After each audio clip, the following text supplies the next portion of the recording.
Hey! Welcome everyone to another session of the World of Horen on the Crituitous RP Twitch channel. Thank you very much for joining us tonight.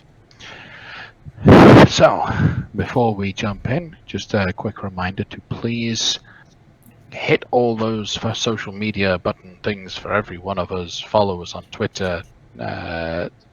Please like us and do all the nice things.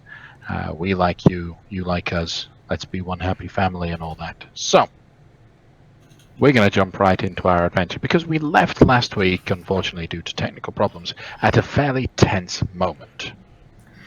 Now, at the end of last week's session, Casey eloquently described what she imagined this rolling fog to be. So, Casey, would you mind repeating it and effectively recounting where we're at right now? That was actually like with Amber's help, but I will do my best.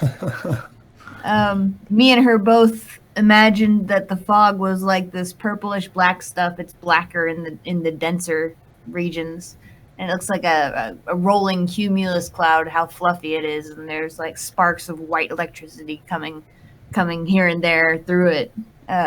Both like the crackly kind, but also the flashy kind that you see way distant up there, and it's just doing its thing. It's rolling right towards us.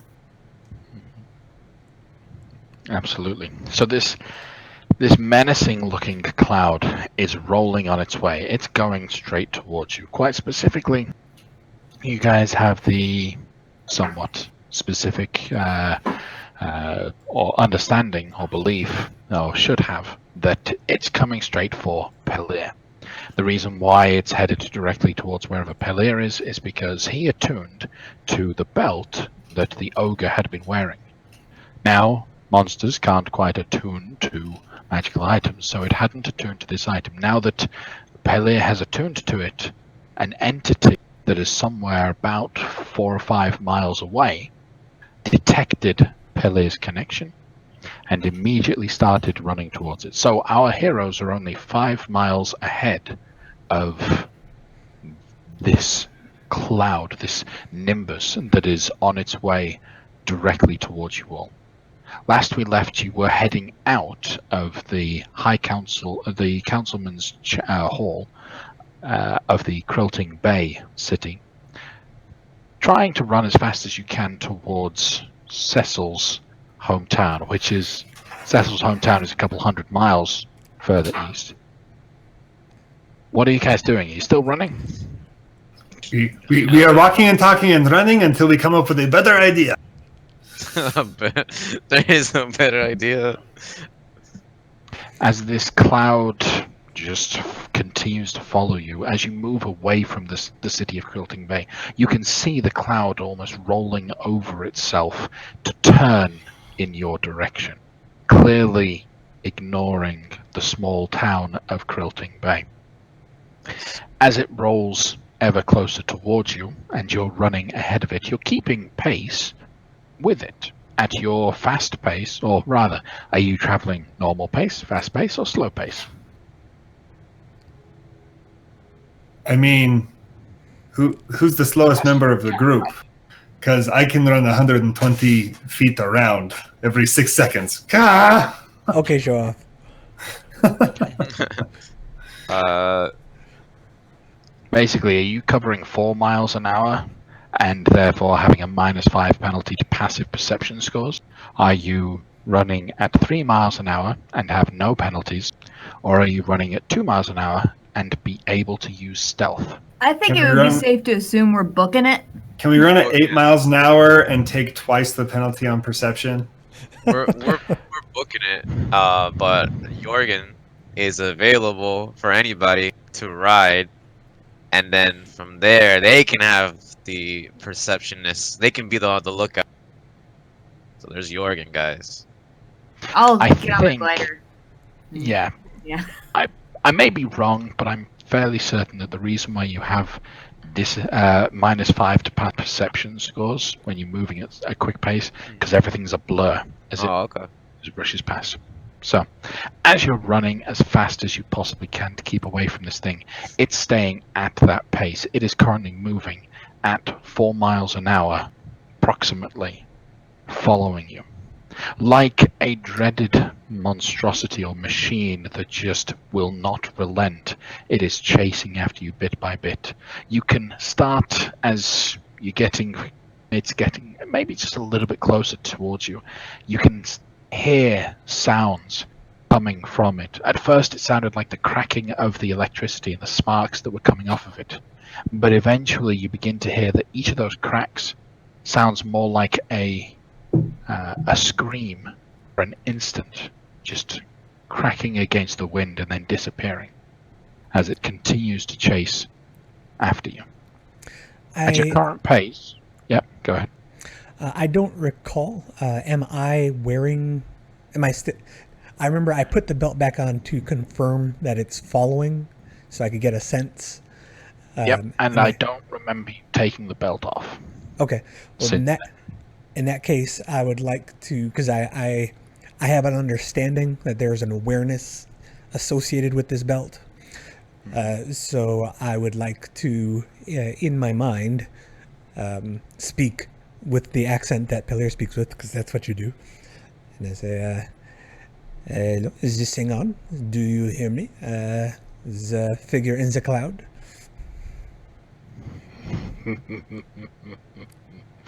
Oh, I'm gonna get you. Oh, I'm gonna get you. Oh. What is it that you want? Perhaps we can come to some sort of arrangement. I want me. I want more of me. And you've got a little bit of me. Give it. Just drop it by your feet. I'll leave you alone.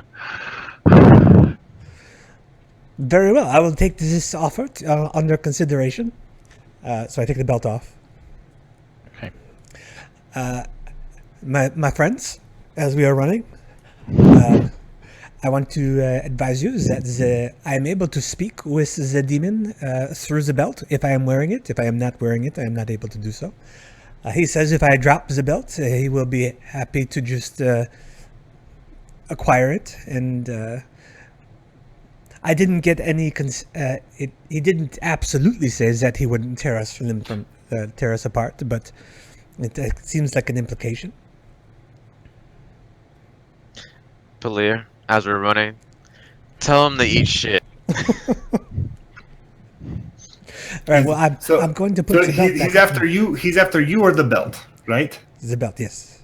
Then hop on the wolf and off you go. You do not need to stay here. Jorgen will take you where we need to be. You'll be the first one safe. I do not. I do not believe that we will be able to travel to your structure. And Jorgen agrees, apparently. Yeah, Jorgen, that's Jorgen right there. Perhaps you can select. Maybe we can collectively find that is the most advantageous position to make our stand against this demon. Because I do not believe we will be able to make it to your stronghold.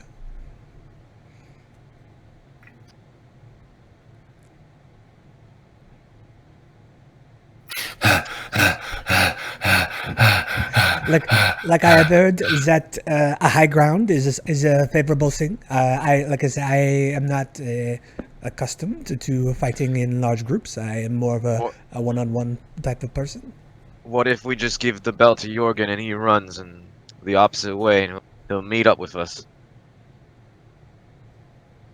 He's just going for the belt, right? He seems to be very eager to acquire the belt, yes. That's the only thing I can think of.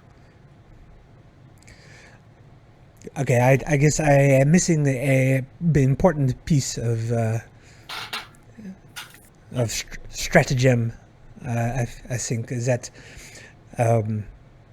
maybe it is either assumed that I know or not. But if we give the belt to the dog will run, and then the demon will capture the dog. At what point do we do something? Oh, we're headed straight to the fortress. Jorgen is faster than us. He'll make it there before us than we do. How is that speed that the demon is currently coming at us? Is that his top speed, or is that just his speed of like he's toying I with mean, us? he is either toying with us, or that is as fast as he goes. And either your magnificent beast runs ahead and is safe, or runs ahead and is immediately captured and ripped limb from limb. But it is not us, and I think that is the most important part of this whole conversation. Unless you think we can fight that. I'm at a loss for word, guys. I got nothing at this point. I mean, it's going to take us like a month of travel to get to Solomon's stronghold. I don't believe that giving the belt to the dog or carrying the belt on us and trying to make it to the stronghold is a winning strategy. We have to fight the demon. The question is, where do we do it?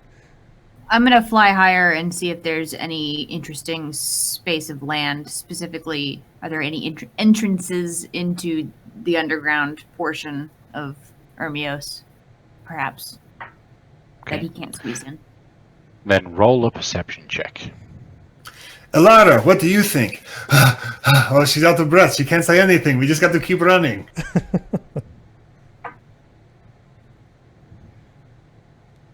19.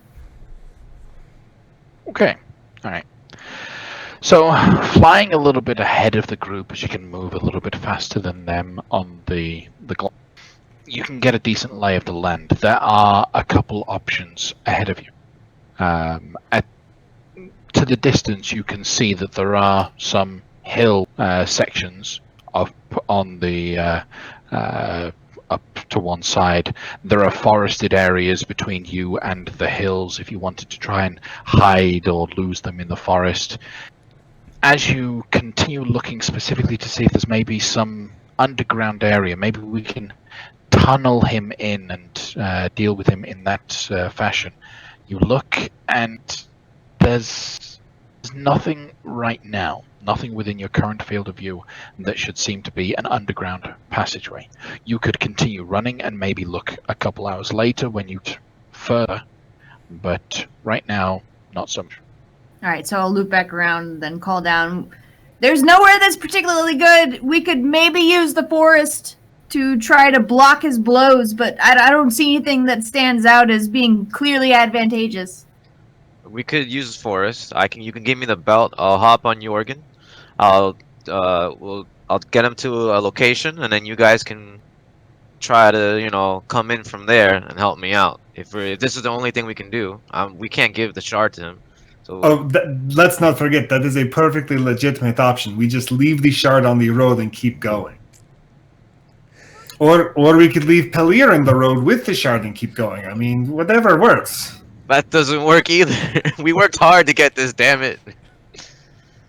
I believe that if the demon, if that is what this is, acquires this item, it will become more powerful.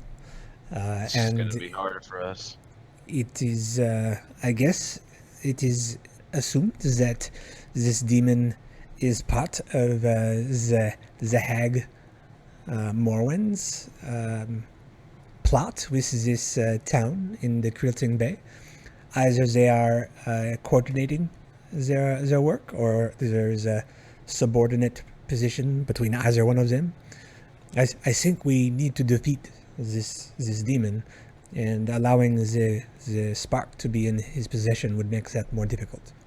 All right, so I'm gonna get my hand out. I'm gonna ask for the belt.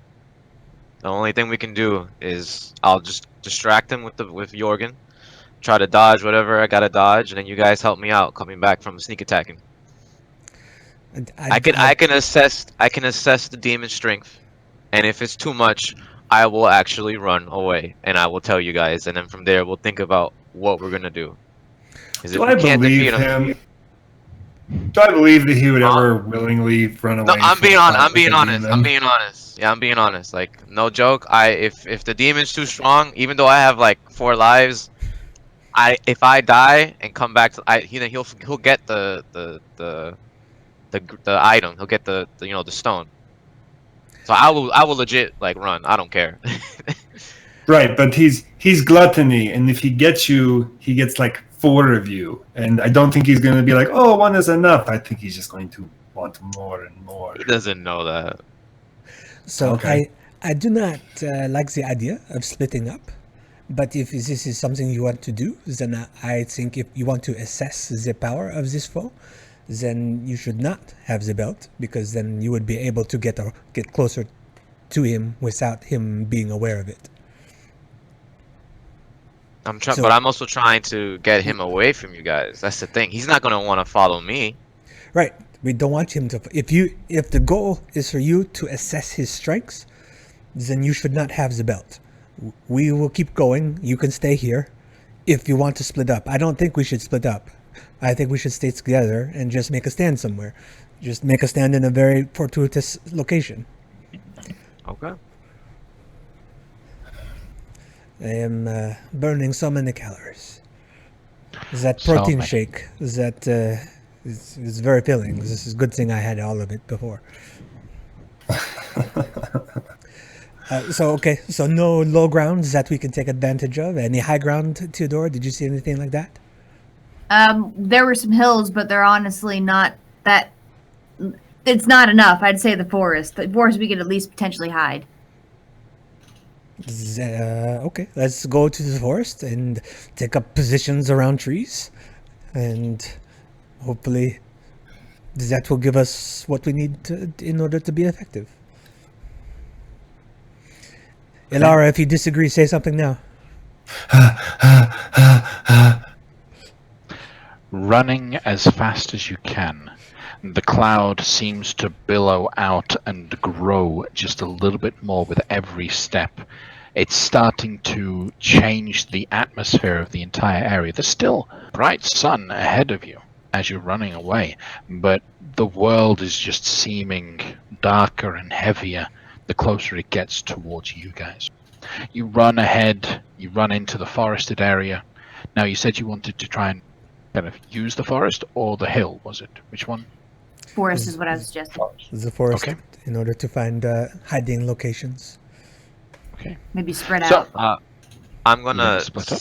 I'm gonna slide to stop in the entrance of the forest, and I'm going to hold my ground and see what this demon, because it's just a cloud right now, so I want to see if it's like something, and then from there I'm gonna decide what to do. I'm gonna be on Jorgen. Roll a perception check.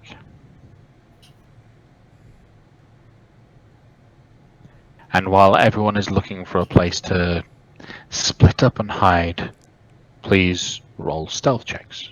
20. 20 on your perception. Okay.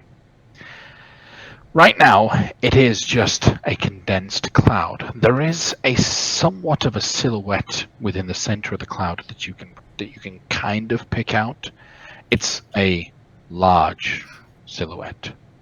As it's getting closer to the forested area, as it's getting closer to you guys, you can see that it is beginning to take on shape. That expansion of its mist, of its fog, is actually removing some of the obscurity over the entity that's inside.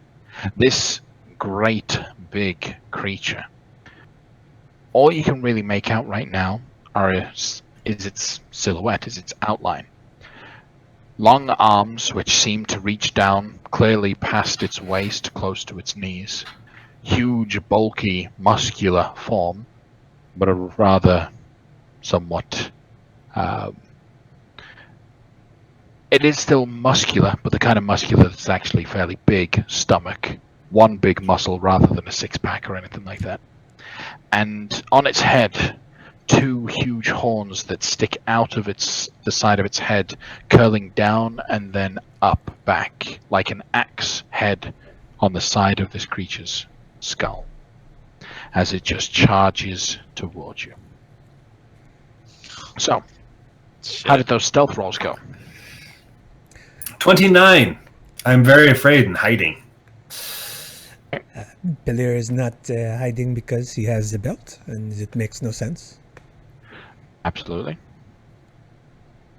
I got to a tree branch on the top, and the first time I put my foot on it and I started to stand on it, I cracked the whole tree branch, and the entire limb goes careening down in the middle of the forest. I'm gonna just hop on the next tree branch and be like, "Oh, I hope I'm at least high enough." I got a 1. All right. Let's roll for Alara.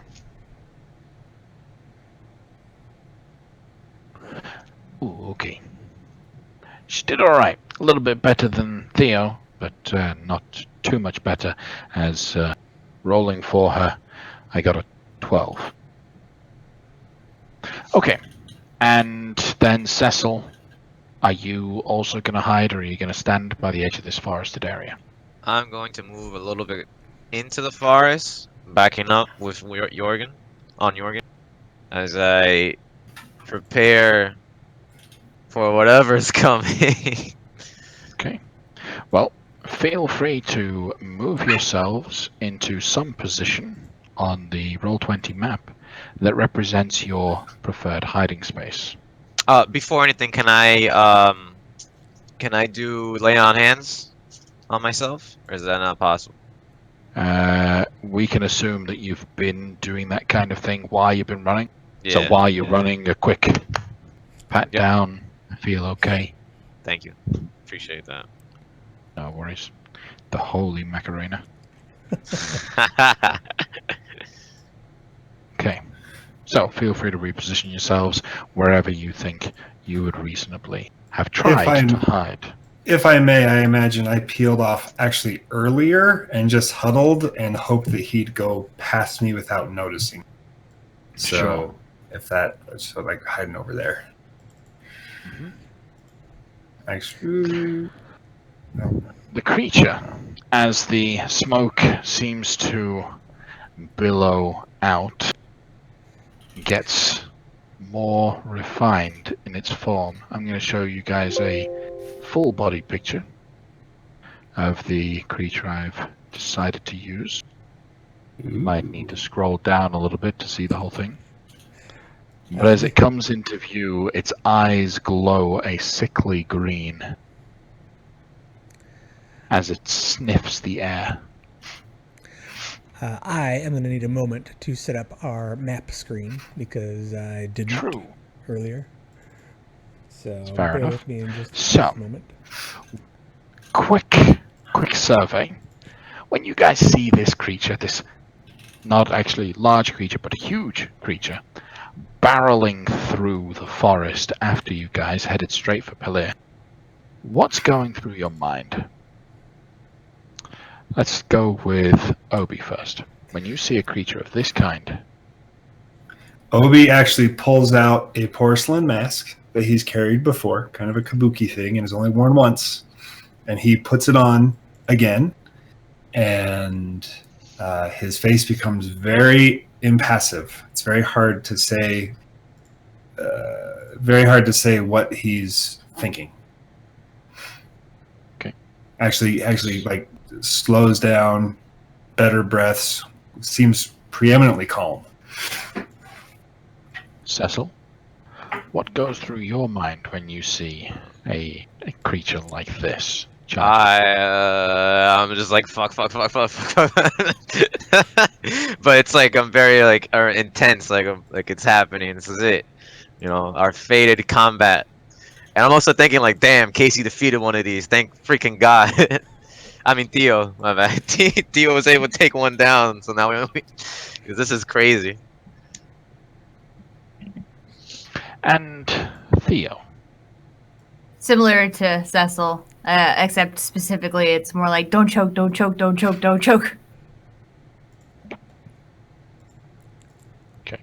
What is the demon thinking as it sees us all lining up in the trees?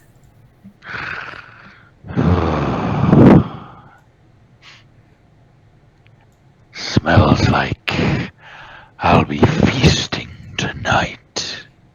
Got a little fee-fi-fo-fum action. I'm a demon and that's okay. I lay around and I eat all day. Dun dun dun dun dun dun dun. Where was the rest of the words of that? I don't know the rest of the words. It He was a ate play them. on the Monty Python. Yes, he ate them. He ate them. He ate So all of Monty gluttonous. Python and the words. All right. Well, let's see how well this thing does on its perception. Let's see if it sees Theo, because there's a chance after you fell out of the tree and hit the floor, and there's a chance it. Oh didn't no, I see got that. back up. I'm just on another branch now. I'm still high up though. Definitely making a point to be higher than him. Fair enough. Okay, so as this creature begins to take on its full form, it stops in its tracks. It doesn't continue charging forward towards you. It just sits there, looking at you. It's slightly shifting at all times, like it's not letting itself plant its feet. It wants to keep in motion. So,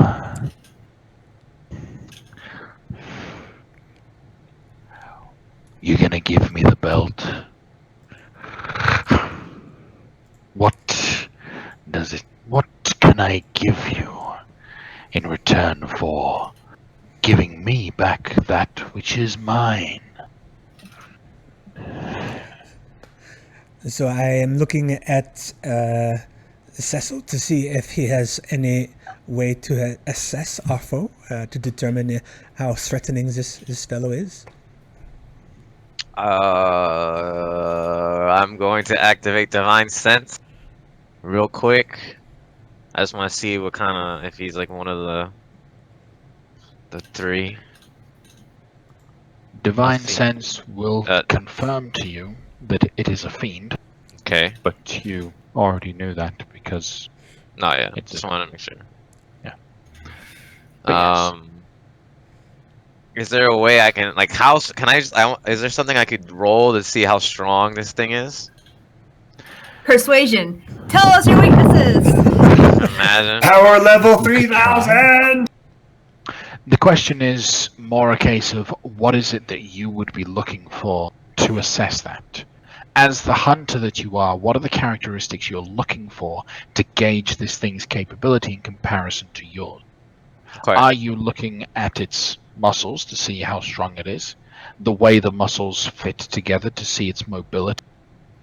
Are you looking to see how sharp its horns are, or like what kind of things would you be looking for? So with the combination of my divine sense, so it's not completely useless. It makes me look retarded. I want to use Arcana, and I want to gauge, like oh,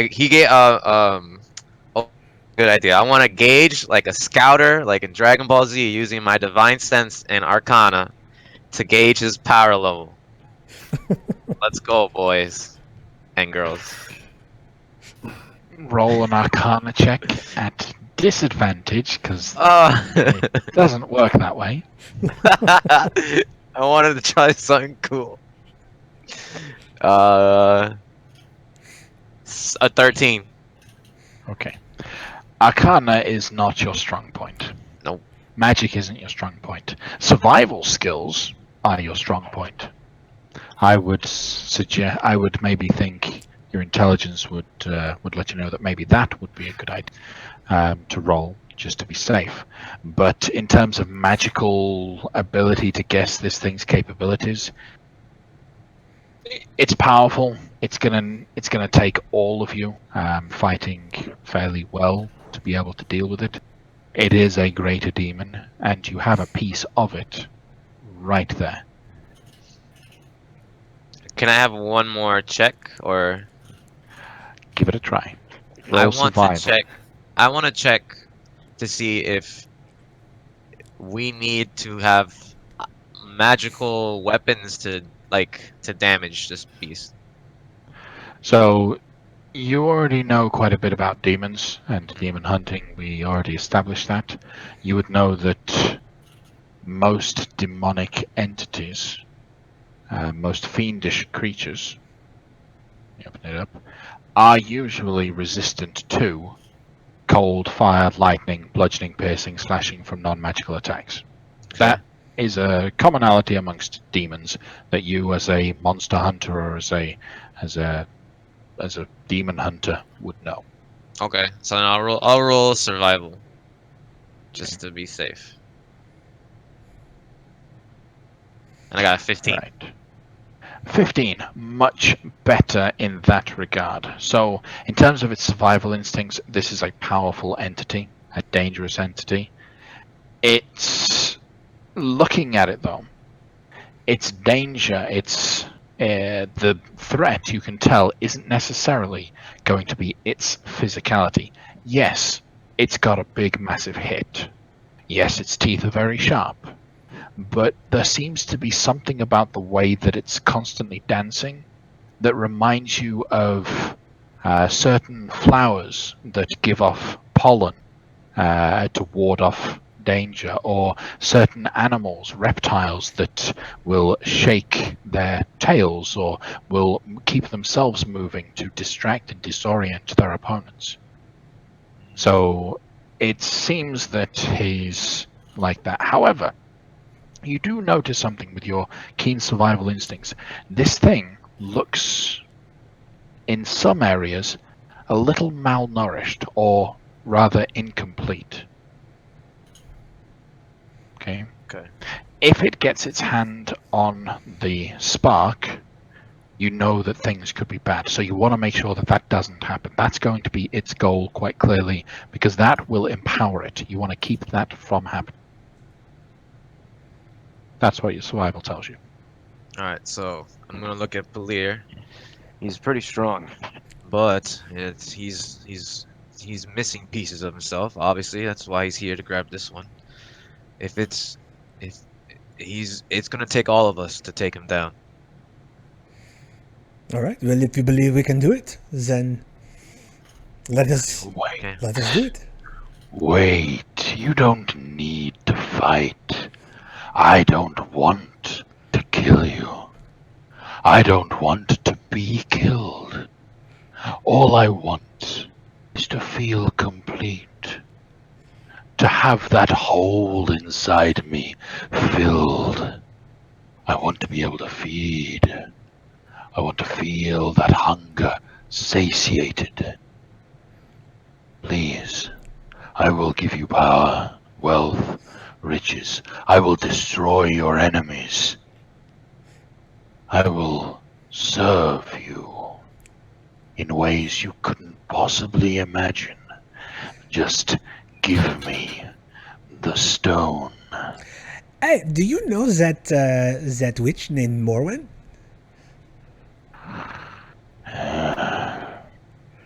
I've had dealings with her in a past lifetime. So you are not affiliated at this moment? Not anymore. She tried to feed off of me twice now. I would not allow that to happen again. So what did you do? I broke free. Or rather, someone broke me free. I don't know who I have to thank for my... And he stretches. Freedom in That- this world, this that is a little playground. It's a mysteries that will never be solved, unfortunately. Did you happen to know where she dwells? Just casual conversation like we were making. Yes. Is that the deal? Would you like me to destroy Morwen for you? I'd like to do it. I'll feed on everything inside her little hovel. You are eager to kill this Morwen?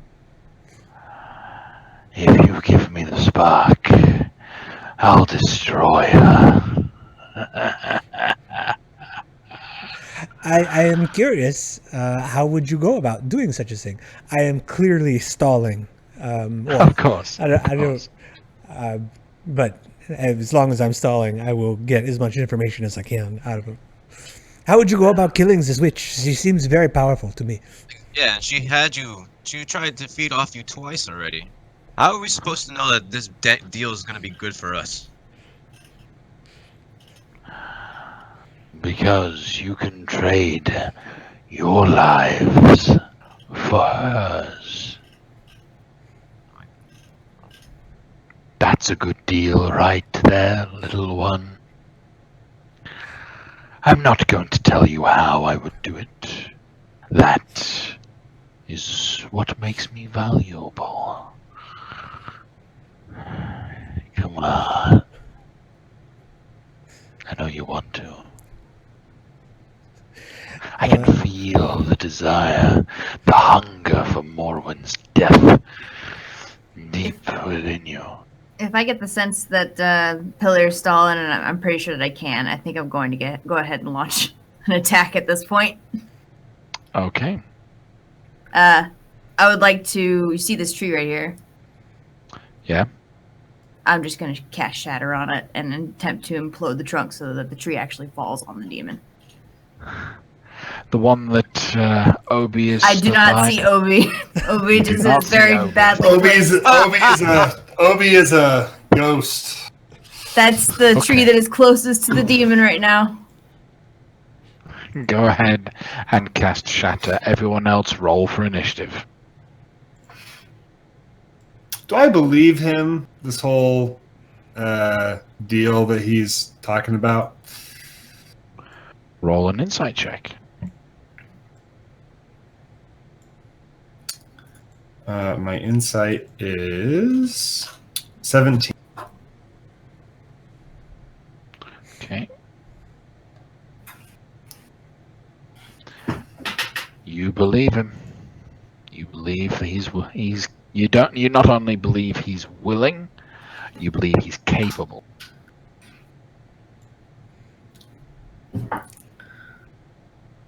Doesn't sound like such a bad deal, just saying.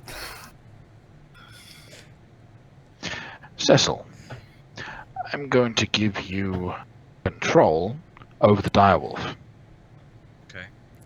So that you can use it instead of me. I thought you said that you were going to give him a troll. I'm like, sweet. Yeah, I was like, whoa. I kind of figured it out. No, control. Mit trollen. No. No.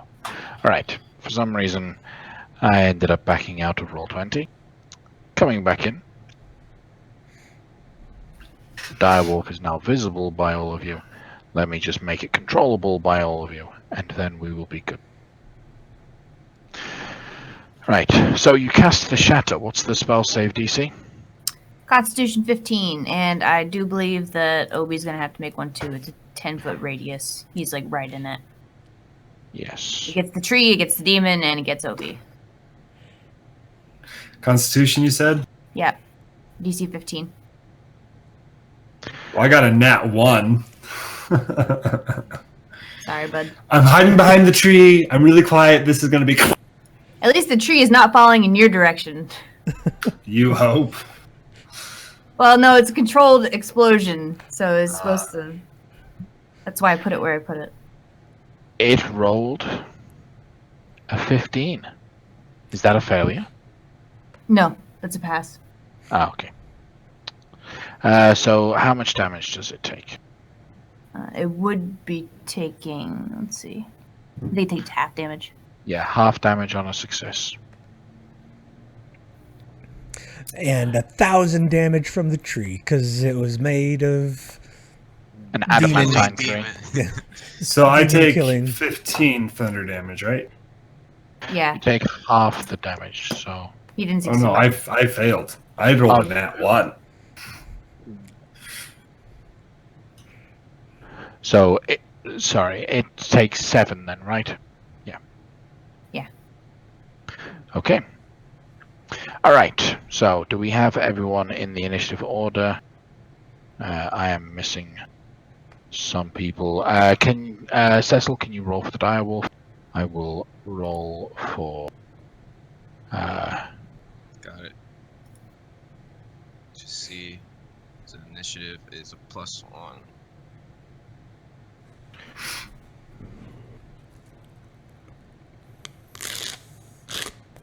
You got a 13. How do you right click when you're using touchscreen version of Roll20? I am. It's a good question.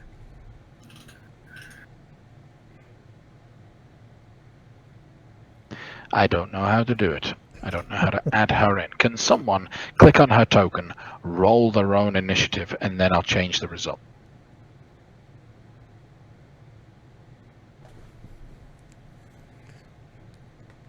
So many initiatives. And they were all 1s and 2s. Okay. So. Okay.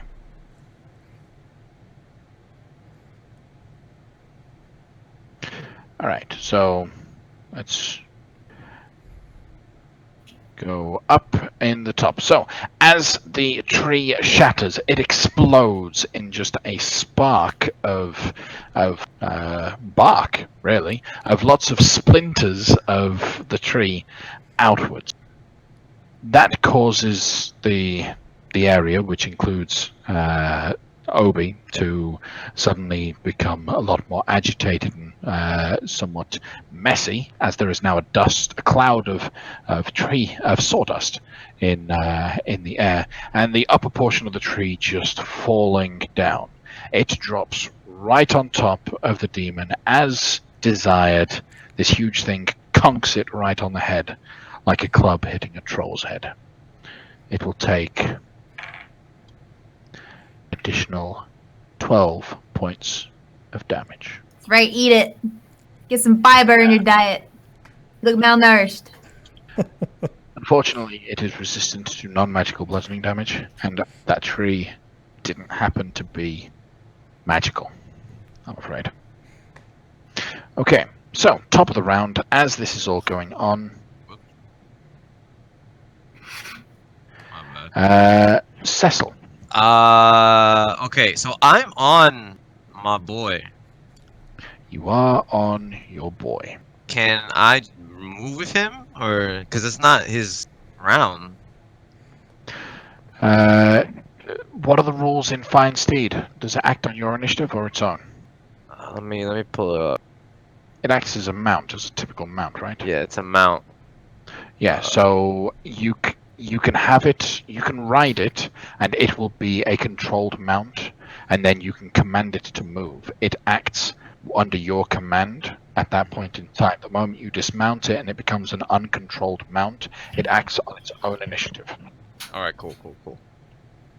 All right, so what I'm gonna do is I'm going to pull out my blade, and I will chant the Cree. I fight and hunt the knight, not for glory or honor, but for his right, as I activate magical weapon on my sword. That's from my bonus action. Yes, for my bonus action. Level 2 spell slot. We need to make sure you can say your entire oath in less than 6 seconds. Quick. Oh, alright, ready? I fight hunt the knight, not for glory or honor, but for his right. I give up my mind and body and all that my until my soul departs, my resolve burns bright. May the first saloon guide me against the night! And then I'll fly through on my steed. Let's see. I think this should be enough. 5, 10, 15, 20, 25, 30, 35, 40. Yep, made it. Nice.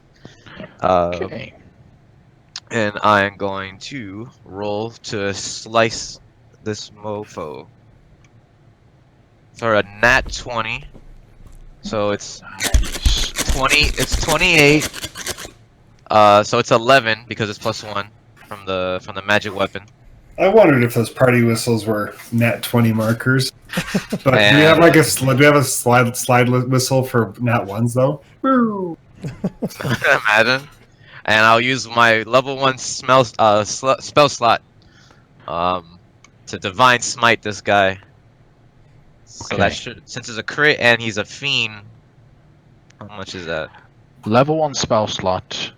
Level 1 divine smite against a fiend is normally 3d8. Okay. You've critted, so that's 6d8. Hell yeah. Let's go big rolls, baby. Oh, let me pick the +1 out.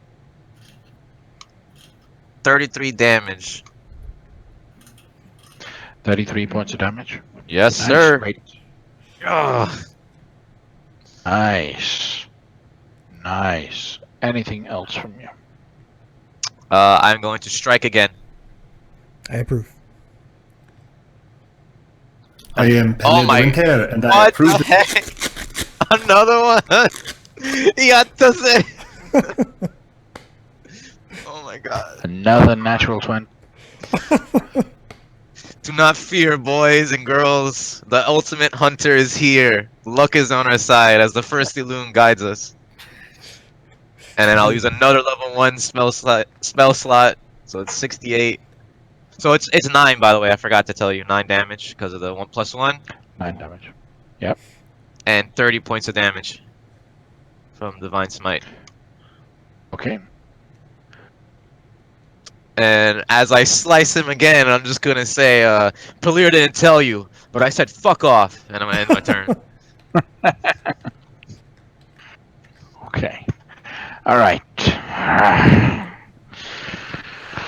I'm going to enjoy eating your heart, boy. I'm a young man. What would Ilara do? What do you guys think? I do not know her spells. Probably she would cast a spell, though. Is there some sort of spell to bolster or support, like Bless or Bane or something in her repertoire? Maybe she feels bad about the tree and Druid crafts the tree to be better. I don't know. While I'm sure she would want to, I think she would want to be at least useful in this battle to some degree. All right, she's pulling up her character sheet on D&D Beyond, not sponsored. All right, so in terms of spells, she's got her full cape. Yeah, because she wasn't involved in the last fight. You guys were involved. So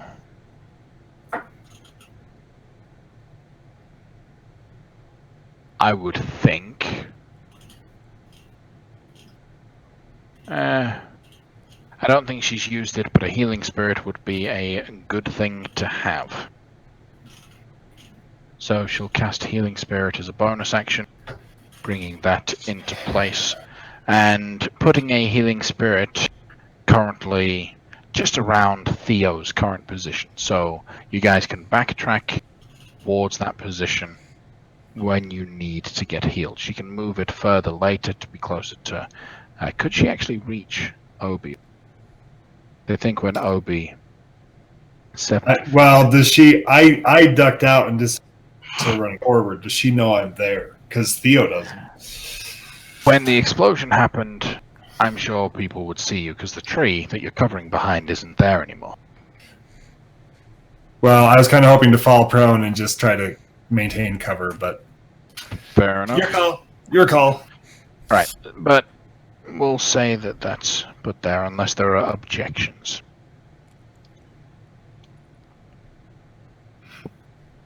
Okay. And then for an action, so she casts Healing Spirit. For an action, she will just produce flame this guy. Nope, she wouldn't produce flame. She knows, or would Cecil have told her that demons are resistant to fire? I didn't say. You didn't say. Okay. I didn't say. Yeah. Damn. Alright, so she rolled a 14, which is going to be a miss. Okay. Alright, we moved now to Theo. Theo, what do you do? I do believe I am going to attempt to. Yes, okay. So, open it up with that shatter there, and then almost immediately her head kicks back, almost like she herself got knocked back from the amount of force. But it wasn't that actually did it, because when she looks back up, it's her scar, her lightning bolt scar, and it's flared up entirely, and it's sparking. And I'm curious, is the area around us like? It's like we're in the black purple cloud. Yeah, to a degree. It's not so heavy that it's obscuring, but there is that electricity in the air that you can feel, and there is a slight mist when you really look for it. The electricity starts, like, you get these little zaps that are actually coming at her as if she's absorbing them. And I'm going to actually attempt to take control of the electricity around us and use the spell Call Lightning. Okay. Summoning in a huge storm. In this case, it does count as if you are taking a storm that was already present, so the additional damage that you do is active. Okay. And I'm also going to be using my Channel Divinity Destructive Wrath for this one as well. Okay. Which allows me to do max damage. Nice. That's what that does. Okay. That's the normal 3d10. I gotta increase it by one more d10. Wait, no. If that's max damage, that's 40. So, 40. Yeah. 40 lightning damage if he doesn't save. Right. He doesn't save. He actually fails the save. Not very good with dexterity. However, that being said, he is resistant to lightning damage. So he takes 20 points of lightning damage. Okie dokie. Okay. Anything else from you, Theo? Nope, just gonna chill there looking like a crazy cleric thing. Okay. Obsidian. Having been... Before you start your turn, Yeah, please roll a wisdom saving throw. sure. Why wouldn't I? The way things have been going, this will be a 1. 15. 15? Unfortunately, that 15 is a failure. Oh, bummer. Yeah, you now have disadvantage for 1 minute on wisdom and charisma checks, and on wisdom and charisma save. So the tree just got obliterated. The kind of screw up in the group finally rode in on a giant wolf with his sword like a flame just laying down the law. And then lightning's coming out of the sky, and I don't feel so good. So having fallen prone when I got hit by Theodora, I'm just going to crawl into the woods 20 feet. And then I'll double my movement to go 40 feet using the dash action. And I'm going to think long and hard about life. And I guess I'll stand up using my bonus action dash to stand and just finish there and think about things real good. Think about what you've just done. Okay. All right. So, with Cecil right here and you running away, not trying to be hidden at all. Yeah.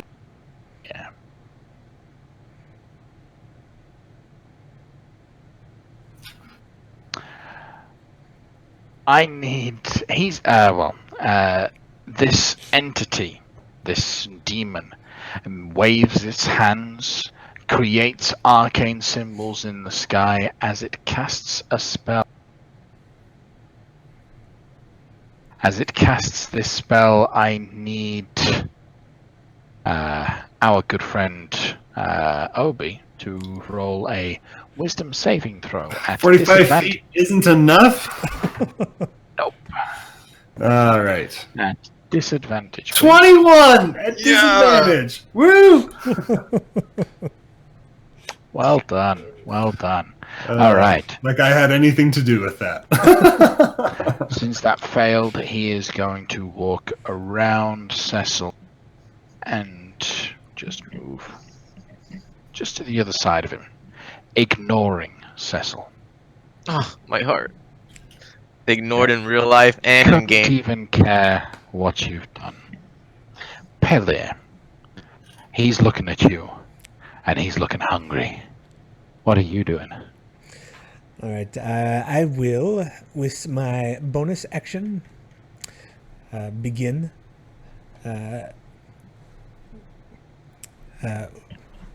drawing my sword and moving seductively, seeing this demon coming and hungering for my flesh.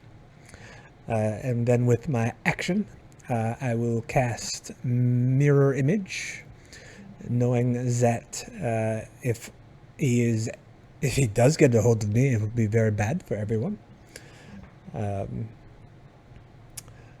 And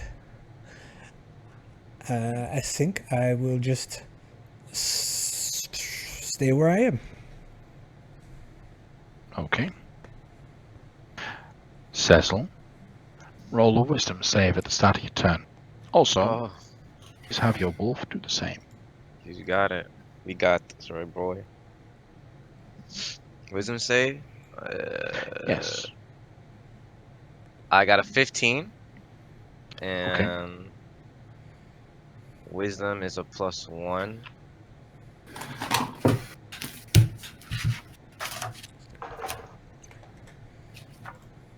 And Jorgen got a 19 +5. Okay. So Jorgen's fine. Jorgen succeeded. You didn't. Damn. And so you also have disadvantage for the next minute on all wisdom and charisma check and on wisdom and charisma saves. All right. Okay. So what are you going to do on your turn there, Cecil? All right. I'm going. Do I need to use any more spells?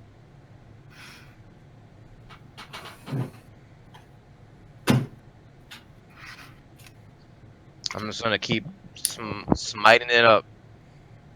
I'm gonna attack with everything I got. I'm going to.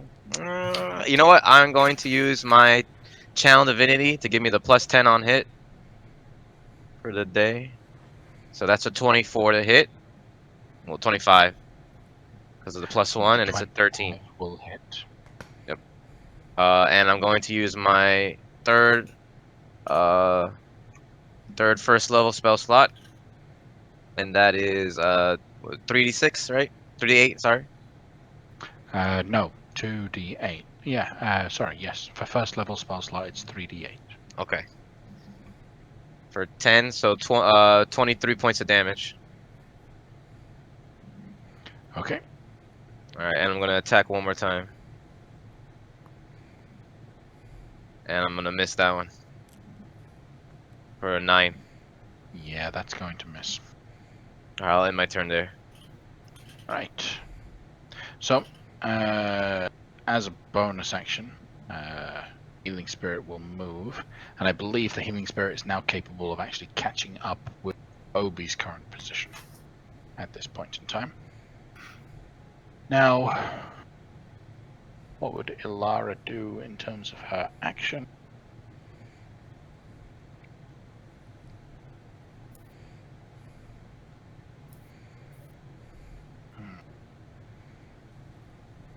I'm leaning towards Moonbeam. What do you guys think?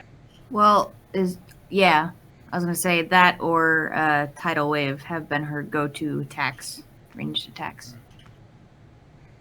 Does Moonbeam Tidal require Wave. concentration? Yes, it does. It does. Good point. So Tidal Wave it is. Whoosh. Yeah. So a torrent of water suddenly appears as she draws the moisture out of the storm that's currently abating and creates a downpour of rain that then connects into a tidal wave of water that is directed only at the object, so at the creature. So he's got to make a save. So he's going to succeed that dexterity saving throw, taking half damage and is not knocked prone. So 4d.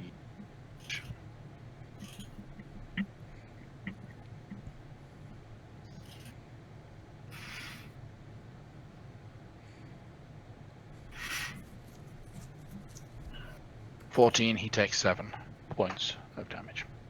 Okay.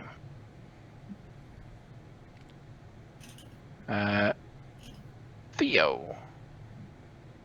Pun intended, I conduct more lightning at the demon. So give me another dex saving throw or take another 40/20 lightning. Okay, that is a failure on the saving throw there. Okay, I'm gonna take a couple steps back here, knowing that it's approaching. That's it for me. Okay.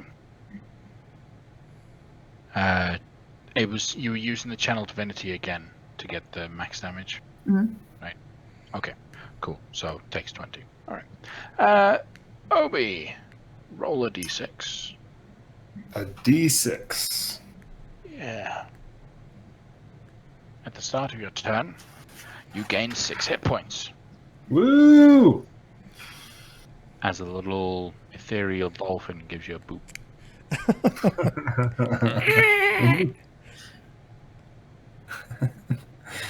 Good flipper. Good flipper. Hmm.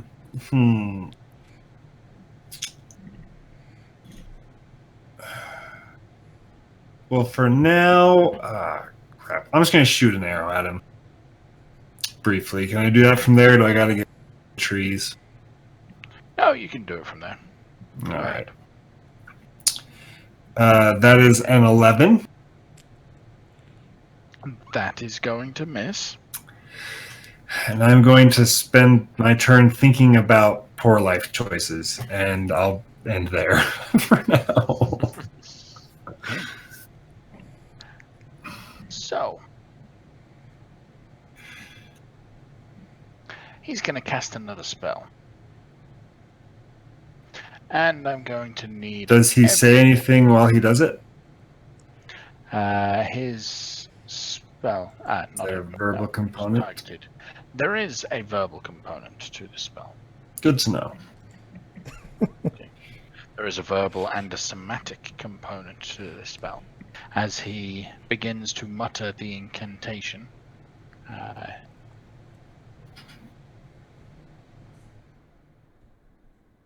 I'm going to have Cecil please roll a wisdom saving throw against becoming charmed. And because you failed the save previously, you have disadvantage on this. All right. All right, let's go. I am going to use my DM inspiration and cancel that out just to have a straight roll. Is that fine? Straight roll. Okay, good job, good job. 18 plus 5. That's a success. Since it failed to affect you with that spell, he's going to just ignore you and move 5, 10, 25, 40. Opportunity attack. Yeah, go ahead. All right. Swing away.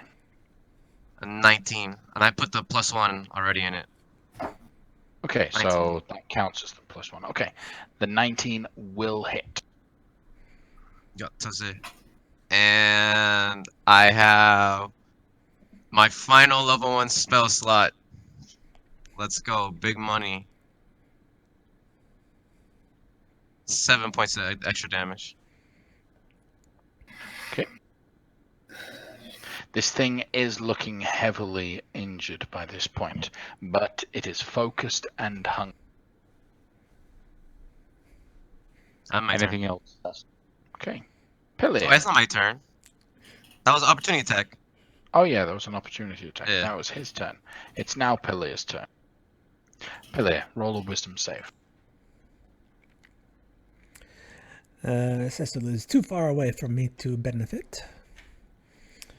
Just a little. That is a natural 1, so for a grand total of 2. Okay, so Pilia has also failed save against this creature. Its aura of mind erosion affects you, just as it has all of your party members thus far, and you have disadvantage on any wisdom and charisma based checks and wisdom and charisma based saving throws. Noted. All right, then with my bonus action, I will produce a shadowy blade out of my hand. And I will cast that because that's what we do. Boop. And then I will attack this fellow with said shadowy blade. Okay, go ahead and swing. I do not know that he is immune or resistant to the fire, so I will, as I am wont to do, also cast a green flame blade with my action. So the shadowy blade is now wreathed in green flames, and I will attack. Is it shadowy conditions? It is because of the cloud that has been summoned by it and by your companion Theo. So yes, you get advantage on this attack there, Bill. All right, Now- it is 25 to hit That will hit. for 14 psychic damage and 4 fire damage. Okay. And I will be merging in and out with my mirrored images to try and confuse this fellow. And end my turn. Okay. Cecil. All right, I'm gonna run to the back with Jorgen, and I will strike. Continue doing, and as I strike, I'm gonna yell out, "I'm tapped out! Let's finish him! Use everything!" And I'm gonna strike for a natural 20 to hit. That's 3. Jesus Christ, we did it, Jorgen. That's going to hit. Nice. Okay. Did you sell your soul to a real demon? Listen, the first Illume is with us, guys. He's my god. Any excess added to that attack? I that wish, man. crit? No. Okay. No. Right. And I'll attack again. For 17 to hit. The 17 will connect. For 12 points of damage. Okay. As you strike on this thing, after critting it far too many times, it would appear that divine right seems to have a play in this, as it desires or plans that you take down this greater demon, Cecil. So Its body cool. begins to twitch. The storm that had been spread out to allow you to be able to see its corporeal form begins to immediately recede into it, hiding the physical form for but a moment, as there is more of that sparking and the flash of some dark energy combined with the light of your attacks. They crash and flash right now like strobe lights going off within this storm that Theo has running. And then, in one last explosion, the body of this entity disappears. You see it disappearing like shadow, being wiped away by light. And in its place is a small stone. I say small stone. It's about the size of a fist. It appears to be somewhat jagged. It is a dark green tint to it. It doesn't glow in any way. It seems to, in fact, give off a little bit of darkness off of itself rather than shining. It absorbs the light that's around you. As when this thing dies, it leaves behind some gem.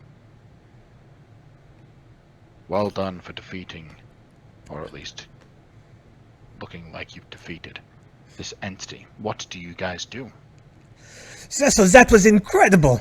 I have never seen such a display of swordsmanship. We freaking did it, Jorgen! I'm like jumping. This is like the most animated I've ever been. I was like, Obi, you did it! Dio, you did it! You did it, Jorgen Polier! I believed in you. Can I get one more dolphin boop? Yes, you can. Roll. Hey, Lara! I forgot. Woo, +2. You did it, girl. We did it. I'm like crying. Like, yes! Take that! It's our resolve. Oh, Shaking. yeah. What do you guys do? I poke the gem with my boot. And the gem just kind of rolls a little bit on the floor. It looks like a large seed. It's jagged, almost. Almost like a teardrop-shaped seed, I should say. Divine sense. Did I sense anything from it? Yes.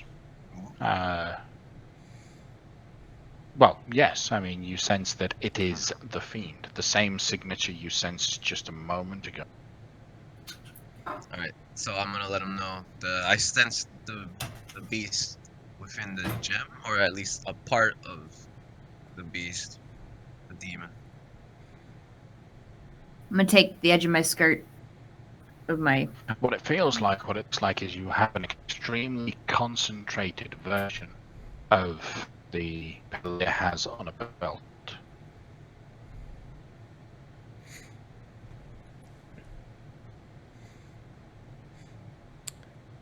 That went bad just for a second, didn't it?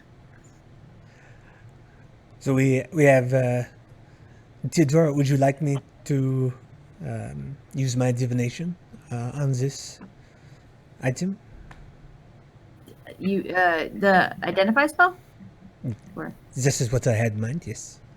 Let me see if I can just look at it first, real quick. I'm gonna take the edge of my skirt and actually use that to pick it up, scoop it, and then I'm gonna look at it and then look at the belt and see if this is the kind of thing where you can just like put it next to each other and it does like a mitosis, reverse mitosis. Or would that be investigation, do you think? I was Or hoping would- Arcana. Arcana? Yeah, Yeah. Arcana would work. This Yeah, is go this is ahead. talking about magical items. 22. 22. Yes. It seems like what you have here is definitely the same kind of stone, the same kind of material as is inside the belt. And sure enough, even if you just draw them close to one another, it already looks like the surfaces of both are becoming more malleable and almost liquid, like you could remove the gem from the belt by connecting it to the larger seed. I think that what we have here, Pellier, is just if we allow them to touch each other, it'll make whatever you've got going on here so much more potent. But it also potentially means that you might have company. You want to try it, or do you want to identify it first? Well, the identification that I cast on this item before did not warn me that I would have company. However, it seemed quite easy to separate this company from myself. So I do not think there's any reason to not amplify this potentially beneficial magical effect. I do But it. yes. I push it into the other one and say, "Be free." Okay. So you cast Identify. Just casting or ritually casting it? I will allow Theodora to merge the item with the other item, and then I will identify the merged item, and I will cast it regularly. Okay. All right. As you allow them to merge, you will see that the small piece that is embedded into the belt melts out of the belt and becomes completely absorbed into the larger portion. Your mind begins to feel a sense of euphoria and elation for just a moment. And then you realize that it's that connection that you had set up before. You could feel this energy pleased at being reconnected with itself. The identification spell finishes, wraps up, and I need you to roll another wisdom saving throw. It's still within the time since the thing was present, so it's at disadvantage. This is we're all gathered around. I presume I am within 10 feet of Cecil. I presume so. Next to you, yeah. Wisdom. Oh, disadvantage. I have to do that twice. Boop. Bless you. Thank you. So total of 15 at disadvantage. 15. Okay. So you feel that your prolonged exposure to this would be a very bad idea, as it seems like it was attempting to influence you. And you can tell that with the sheer intensity of what this thing was. It was trying to influence you. You couldn't really necessarily tell the previous entities as they were trying to influence you, but this thing just is very potent that you can. Your identification reveals to you that this is a shard of gluttony, or rather it is called the shard of Nezasit. Bless you. The shard of Nezasit is a pure condensed physical form of the entity that is known as the greater demon of gluttony. Your understanding is that this seedling could reform into another physical manifestation of the entity if it has prolonged exposure to gluttonous activities. Exposed to actions of high gluttony over the course of a couple days, this entity would reform. Once it is strong enough, it will become the entity that you had just defeated again. In a weakened form, a weakened state, it must rebuild itself every time it is defeated. But that is what it is. You can, however, through the identification spell, understand that a person can call upon the power of gluttony, like it would be a luckstone. But in this case, you can feed upon the power of gluttony once per day to automatically succeed at any saving throw that you would make. Once per day. But doing so has the side effects of allowing yourself to be corrupted by gluttony. So, swings and roundabouts, really. All right. So I am holding this item, and I'm holding a pearl in the other hand, and I am, my eyes are fluttering as I'm getting fed all this information. And my eyes snap open. and I share with the party. This demon is trying to influence me, and it is offering powers to me that could be very powerful and helpful.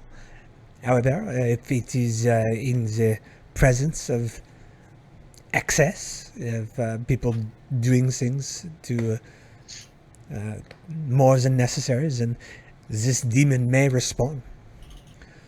I think we need to figure out how to, one, protect ourselves from this, and two, protect others. Because obviously, if we just left it somewhere, it would be protecting us, but it would not necessarily protect others. Does its there's- influence on you feel cursy, or does it feel more like generic, magicy? It does not feel good. Okay. Well, there is one option for this one. Seeing that if now that we defeated one in actual combat, and we see that it turns into this form, we might not be able to. We'll find the other ones in different places, but for this one in particular, I suggest that we leave it in the fortress, in my homeland. This one at least. If that's okay with you guys. They're able.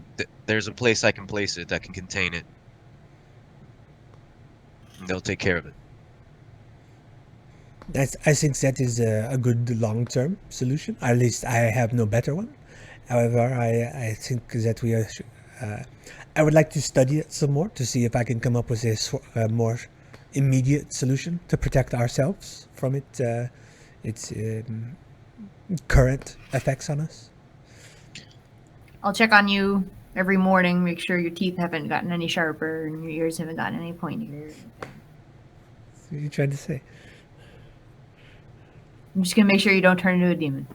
Oh, okay. I am an elf, so the ears, they kind of do a little pointy thing. So do fiend ears. I don't like what you're suggesting. This is... No, I'm saying that, never mind. Whatever. So, what now? You're a couple hours run away from Quilting Bay. You could head back there. Might not be a good idea with this shard in place, but where do you go? What do you do? Well, Now, guys? we are still trying to figure out this Morwen business, but this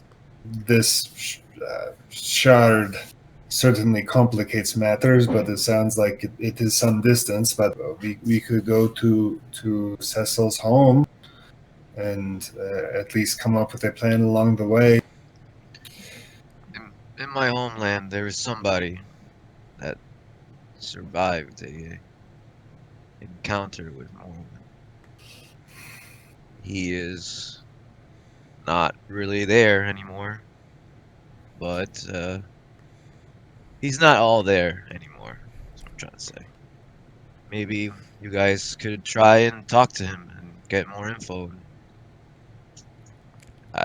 That's the only real reason we would go there is to talk to him or to check out the library and see if there's any more information with Morwen. I think And to study I do not see a problem with this. However, I would like to go back to the town. There are people who need to be brought to justice, and as during our very brisk run, I had a think about it, and the people who are in charge, they kept the information away from the other town folks. So on some level, they knew something was wrong. So no matter, regardless of whatever things that they said, that they had no idea that these things were wrong. It's clearly on some level, they knew that they needed to hide it from others. And so I think it would be right to bring it to light to the other town folks. But bringing this gem thing to them is probably suboptimal until I was able to figure out a way to or we are able to figure out a way to reduce its influence externally.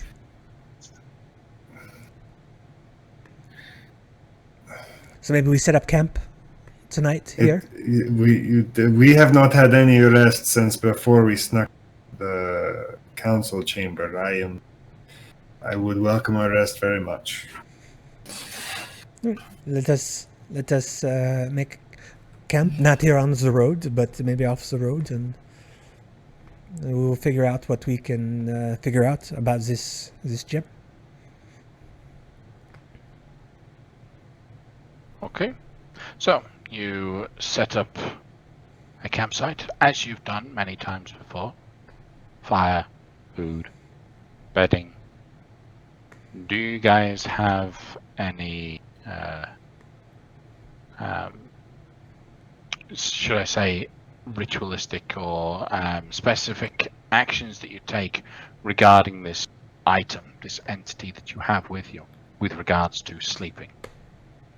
Well, before we head to sleep, I would welcome some assistance. Either I can, lead the investigation of the arcane properties of this thing, or I can assist someone else in the investigation of this thing to see if we can figure out a way, what would be a safe way to store it. If there's a safe distance, perhaps, things that we can test. Because I can feel it influencing me. Maybe we can do different things to try and see to limit that influence. How would you go about testing something? Like, what do you have on you? I don't have anything that can do anything. I have dice that will roll Arcana. This is what presumably Pellier and Theodora could come up with some way to do this. That's okay, magic. you were talking about actively testing stuff, so I was just thinking maybe you was talking about something. Never mind. All right. Okay. Roll an Arcana check there, Pellier. Theodora, do you have any ideas that we might be able to use? Yeah, but we'd need an artificer. Like, we've been trying to get one. But if we did have an artificer, then the people, I can already tell you, there are people in Oakwell who are specialized in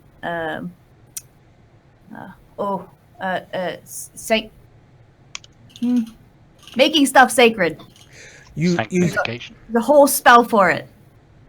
You seem to know a lot about this. Perhaps I can assist you in this investigation of the arcane. Sure. Okay. Roll an Arcana check at advantage, Theo. 20. Okay. There are a couple things that you could try. Generally speaking, when there are items that potentially can influence others, putting it inside a lead box is usually a good shot, or burying it under about 3 feet of dirt, that sort of thing, usually pretty good. An idea does come to mind. If acts of gluttony will feed it and grow it, acts of abstinence, self-control, might be able to feed off of it and shrink it, make it more manageable. I tell him that as I'm looking it over, but I also say, but I will personally not be changing my lifestyle any.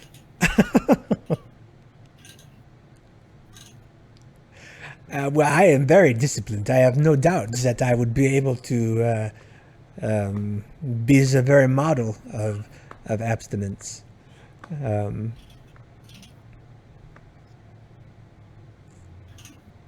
If there was a pride demon nearby, I'm sure it would smile. I don't trust this object at all, to be honest. Oh no, of course not. It is not to be trusted. But there's nothing to do. We can't just leave it here in the forest. Obviously, that's just why I believe we should leave it at Lumencia and let them deal with it. And whichever one else we find, we'll take care of it. That's just my opinion. And if that's not, it's okay if we don't take it. Perfectly fine. I don't want to touch it. I don't think anyone disagrees with that plan as a long-term plan. But tomorrow morning we have to go to the town, and I want to make sure that the people are safe. So tomorrow morning, so what is it that we can do? Theodora coming up with this idea that abstinence may be able to. Does anybody drain have the privileged any powers. lead boxes or iron might be able to work to some amount? What I if left- Jorgen swallows it? He's a spiritual mount. Oh, does anybody have a magic sword that has a magic scabbard? No, You can put the no. no. Estelle is precious to me, but it's just a regular blade. Same. I have 90 feet of string. What about your It's shield? magic string. Isn't your shield magical? The shard? Does it make it magical? Yeah, but you can't put that in a shield. You could carve it. Put the hole in it. It would No, look pretty badass. no. What do you? No. All right, so it sounds like the for this evening. Anyway, we can bury it deep in the ground, and then tomorrow morning we can dig it back up and be perfect models of self-control and discipline in order to limit its influence. I am open to other suggestions, but this appears to be the breadth of all of our ideas at the moment. Well, as you guys are... Oh, sorry, please. You were going to say something, Obi. Nope. Whatever you think, this is all Clatchian to me. As you get ready to bed down, the storm that Theo had conjured has dissipated to some degree, but not a lot. There are some thick clouds still hanging around in the sky nearby, and it makes everything darker earlier. As you set up your camp for the night, who's going to be taking the first watch? I'll do it. Okay. So, whilst on watch with Jorgen, I'm assuming, what are you doing? Patrolling the area, sitting still and keeping an eye out everywhere, or something else? I'm sitting down, but Jorgen is doing a perimeter sweep. Big words. We're circling around, seeing if he hears anything within 1 mile, so we can telepathically talk to each other. Okay. Roll a perception check and have Jorgen do the same. Got it. Okay.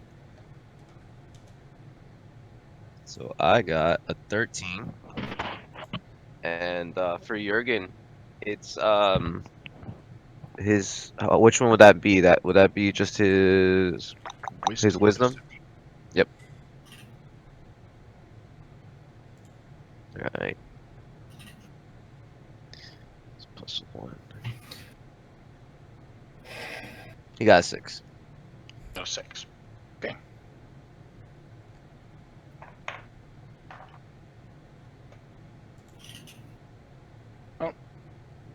Well, while everyone else is resting and you're keeping watch, Jorgen doesn't see anything, doesn't notice any issues, hear anything moving around you, and neither do you. Your watch goes by fairly uneventfully. Who do you pass off your watch to? Who do you wake up? I'm gonna wake up Obi. Yeah. Oh, I turn on red. Okay. You got it, buddy. Here you go. Good luck. You did good work today. You should sleep. I'm gonna leave Jorgen with him. Mm. You got Jorgen. Jorgen, listen to Obi, please. And I'll go to sleep. I will just try to pay attention and Tai Chi, my normal practice to try and center myself, we'll say. The wolf sits down and watches you. intently. Doesn't take its eyes off of you. Jorgen, it does not do any good to watch me unless you are, but you should be watching elsewhere. I don't even know if you can understand me, fella. Jorgen goes up to you and licks your face. That is so uncomfortable with fur because it like pulls the whole thing. Like He gives you a gosh. devilish grin. Yes, well, you did good today, so good boy. Tails wagging. Obi, roll a Yep. perception check. 21. 21. Okay. You too don't notice anything happen. Nothing Oh, goes good. on. Your watch goes by uneventfully. And you move it over to Theodora. Theodora. You get woken up. Okay. By this point in time, it is starting to rain. Yay. That'll make it better at least. It's just a light little drizzle, just to kind of cool the forehead. It's a nice little spot. So, what do you do? Your watch.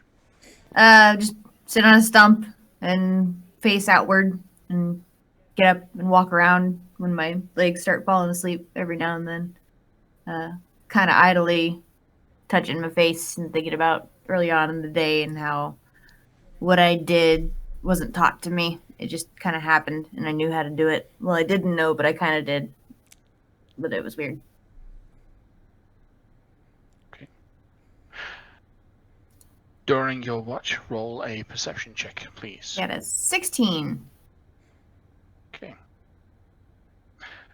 While you're on watch, this particular occasion, you do notice that Hilaire, you're an elf, right? So you're in a trance. This is great. Well, actually, I have tranced for 4 hours, so I would be awake. I would be very lazy trancing now. Okay, but you would be somewhat semi-conscious, we should say, because you're not completely unconscious. Okay. Yep.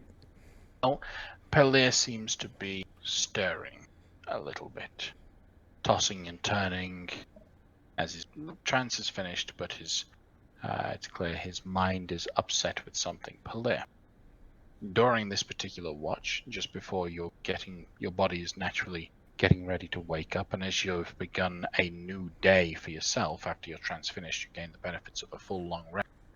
The voice that you had spoken to earlier seems like it's behind a wall, like it's at a great distance, but it's still there. And it begins to whisper just little things to you.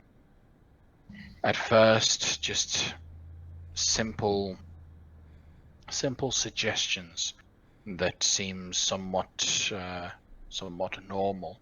Suggestions on how you can go about protecting you and your companions from the dangers that are around right now. And then those suggestions begin to twist and change as they attempt to corrupt your mind just that little bit more. It's not forcing you to make any sort of save, but your rest is disturbed by these events. The knowledge that this entity is still somewhere nearby. It's not, as I said, it seems like it's behind a barrier at this point, but there's still a connection between you two. If I can perceive this, then I'm going to go kneel down beside him quietly as I can, and splint. And I'm going to say something into my hands and rub them. And then I'm going to just very, very lightly put my hand on his forehead. And as I move a bit of hair out of his face, I cast Remove Curse. Then, whilst all of this torrent of whispering and attack is bursting through your mind, you feel almost like it's about to break through when a hand grabs you in your mind's eye, but really you feel a cool touch on the forehead.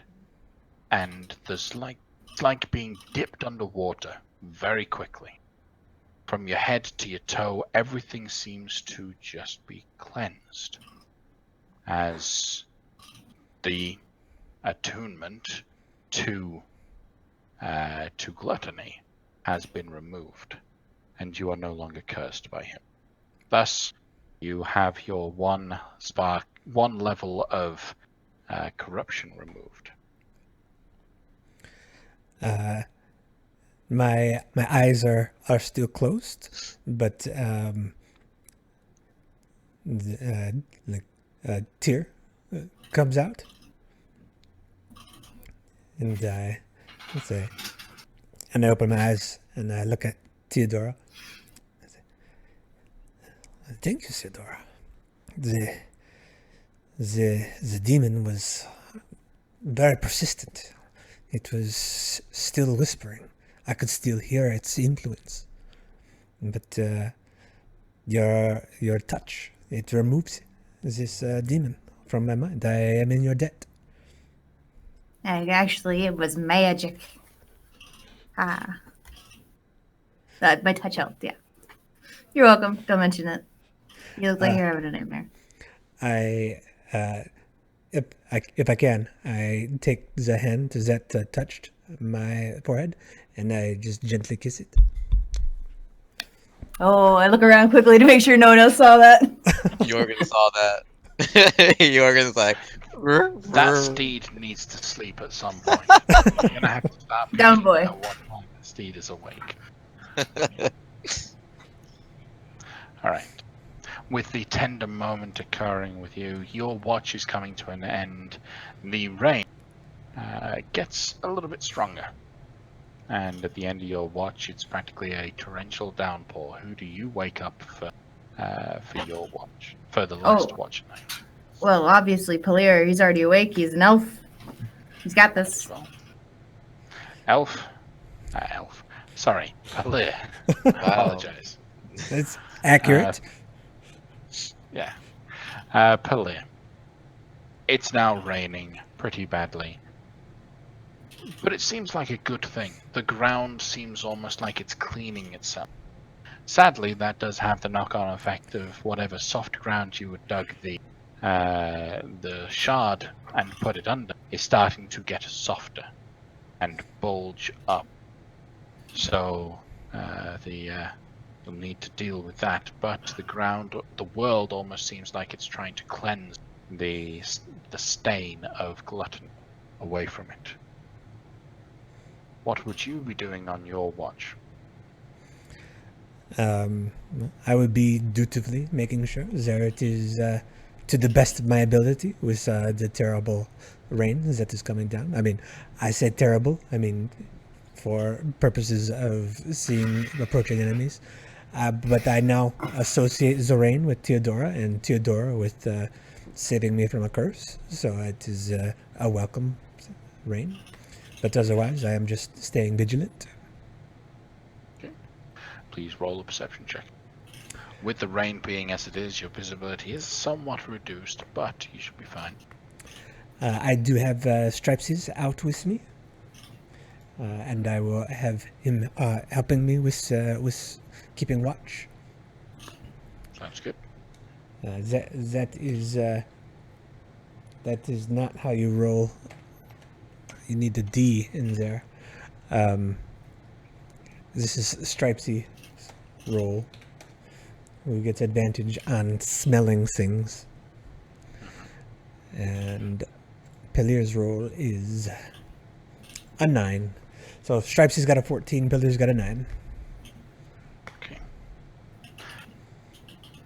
Your watch seemingly goes unnoticed. No different, no closer. Nothing seems to happen during your watch. You wake up as everyone wakes up at the crack of dawn, having gained the full benefits of a full long rest. As the dawn breaks in, not only do you feel refreshed and rested, you also feel just that ever so slightly more powerful as you all attain level 7. Yataze! I'm gonna get my Now. own guys. With that, we will wrap up today's session. So, as our heroes decide what they're going to do and how they're going to reapproach the city of Quilting Bay, what they're going, what problems they have to deal with now, and are they going to find and chase down this sea hag? Tune in next time for that adventure. But as we wrap up, we will. I'll pass the time over. Today, I'll start with Solomon. Hey, what's up? Cecil Hathaway here. Hero, Demon Destroyer, Solomon Yala, I play Cecil Hathaway. I don't play anywhere else yet, obviously. But I totally enjoyed this session because, I was a boss and, I'm a little biased towards myself, but it reminded me of playing Curse of Strahd with Theo. That was our first time playing as a player with him, and having the Sun Sword and just annihilating everybody with like D68, 88. Oh, it was so much fun. I'm nostalgic for that, and I also enjoyed the moment between Pelir and Theo. Thought that was cool, you know. And I'll pass it to Matt. I am Matthew. I play Obi. And what I really enjoyed probably the same stuff. Like getting those crits in a row is just so much fun. I kind of enjoyed the just getting blasted and failing checks and just kind of crawling off the edge of the map. Watching other people shine is just a lot of fun. I am currently reading The Thousand Deaths of Ardor Ben by Tyler Whitesides. If anyone's out there, it's kind of a fun fantasy novel to take a look at. That's what kind of I'm into these days. But that's it for me. You can find me on Twitter at MatthewRMB. And I'll pass it over to Carl. Hi, I'm Carl. I played Pelir de Winter. I also play Lafcadia Whitehorn, the Tabaxi Warlock, who talks like this. Sunday nights on this channel, I play with Casey. And so if you like either one of us, then you can catch us more on Sundays. I was a big fan of how combat started this game, in that Theodora had no idea where Obsidian was, and Casey played into that. Like, how would she know where he is? He's very sneaky. And then Obsidian getting unexpectedly blasted like that. And Wrecked is the term you're looking for. Wrecked. And then feeling the influence of the demon and then crawling away. I thought it was very good that both of you guys totally committed to what your characters would do. So bravo and kudos to both of you. And I'll turn it over to Casey. I'm sorry for wrecking your shit, Matt. That's fine. She's not an observant person. She has a high wisdom that's great and all, but she's not proficient. I rolled an 18 to hide. Like it was 29 total. Yeah, but passive doesn't come close. No. Yeah. I'm Casey, KCH on social media, and you can go to my Twitter to find out where I am, who I am, when I am. Yeah. And one of my favorite parts was the phrase "spark a bark." Those that made me giggle. And then also Cecil's super fast oath. Well done, Solomon, with that as a tongue twister. Good job. And then I also, of course, I liked the Theo Pillier tender moment at the end. Of course, I like that. Ayo. Yay. And then I also liked the Jorgen Obi buddy moment.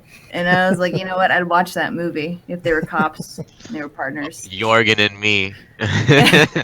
No, it ends differently. It ends with them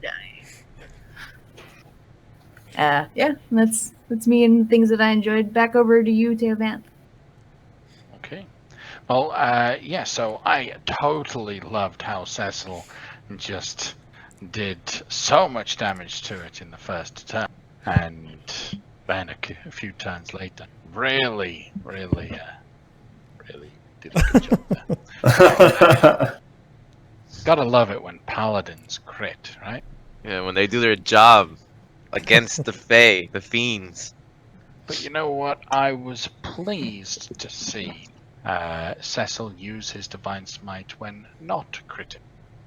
I do often see paladins waiting to use their spell slots, not on anything they are capable of doing. But you cast magic weapon, you use the spell slot on a divine smite, even if it's not a crit. You really wanted to use those things, which was refreshing to see. I also particularly just enjoyed how you guys were dealing and choosing to deal with the situation at hand. You didn't want to just fight it outright. You wanted to find some area that you could use the environment with, and you did. You exploded a tree onto its head. You tried to hide up in the trees. You decided you wanted to use the environment, which is good. So often, some people don't. So it's refreshing to see that kind of thing. But so yeah, for me, this is the game that I DM on Twitch. You can catch our rebroadcast, which will be tomorrow. Friday. Yeah. No, Friday. Yes, Friday for the rebroadcast of this. Then please do check out Half Rate Heroes on Sundays. It's a great group of players and a great adventure to go and watch. If you haven't watched all of our episodes or all of their episodes, go and watch all the videos on demand. Catch up, enjoy the plethora of content we have available for you. I have a couple more audiobooks in line for release soon. One that should go live within this week, and it's all about life after the bombs drop. So if the bombs dropped, what would life actually be like? It's a lot of fun. So details on that will go out when that is available. But as a word of warning and to let everyone know, because of vacations and Gen Con happening, we won't be playing next week, if I understand correctly. Right, yes, because next week is date next week. And someone confirm to me the date. 30th. 30th. Right. So we won't be playing next week, nor will we be playing the week after, I'm afraid, due to vacations and Gen Con. So that gives you guys enough time to go and watch our episodes again. So go and do that, and then come back in 2 weeks when we continue, and hopefully we'll have Amber back with us then. Okay. Thank you very much, guys. Bye. Good night, everyone.